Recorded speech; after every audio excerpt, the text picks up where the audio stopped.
പ്രിയമുള്ള പ്രേക്ഷകരെ, നമ്മുടെ ചർച്ച ചെയ്യുന്നു വേദവ്യാസനാൽ വിരചിതമായ ഭഗവത്ഗീതയിലെ സാഖ്യയോഗം എന്ന 2-ാമത്തെ അധ്യായത്തിലെ 24-ാമത്തെ ശ്ലോകം. വളരെ പ്രശസ്തമായ ശ്ലോകങ്ങളാണ് 20 മുതലുള്ള ശ്ലോകങ്ങളൊക്കെ തന്നെ.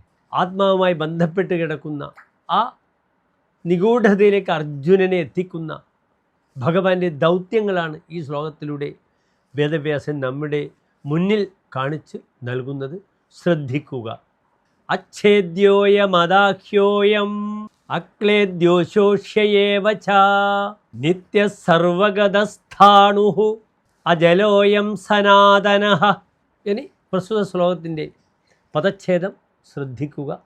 അച്ഛേദ്യഃ അയം, അദാഹ്യഃ അയം, അക്ലേദ്യഃ അശോഷ്യഃ ഏവ ച നിത്യഃ സർവഗതഃ സ്ഥാണുഃ അജലഃ അയം സനാതനഃ.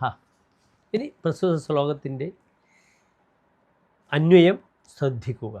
അയം അച്ഛേദ്യഃ അയം അദാഹ്യഃ അക്ലേദ്യഃ അശോഷ്യഃ ഏവ ച യതഃ അയം നിത്യഃ സർവഗതഃ സ്ഥാണുഃ അജലഃ സനാതനഃ ച. ഇനി പ്രസ്തുത ശ്ലോകത്തിൻ്റെ സാരാംശം ശ്രദ്ധിക്കുക. ഇവിടെ ആത്മാവിനെ പറ്റി വർണ്ണിക്കുകയാണ് ഭഗവാൻ കൃഷ്ണൻ അർജുനനോട്.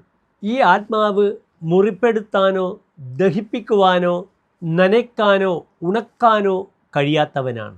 ഈ ആത്മാവ് നിത്യനും സർവവ്യാപിയും സ്ഥിരനും ചലിക്കാത്തവനും അനാദിയായവനും ആകുന്നു. ഇതാണ് പ്രസ്തുത ശ്ലോകത്തിൻ്റെ വളരെ ലളിതമായ സാരാംശം. നമസ്തേ.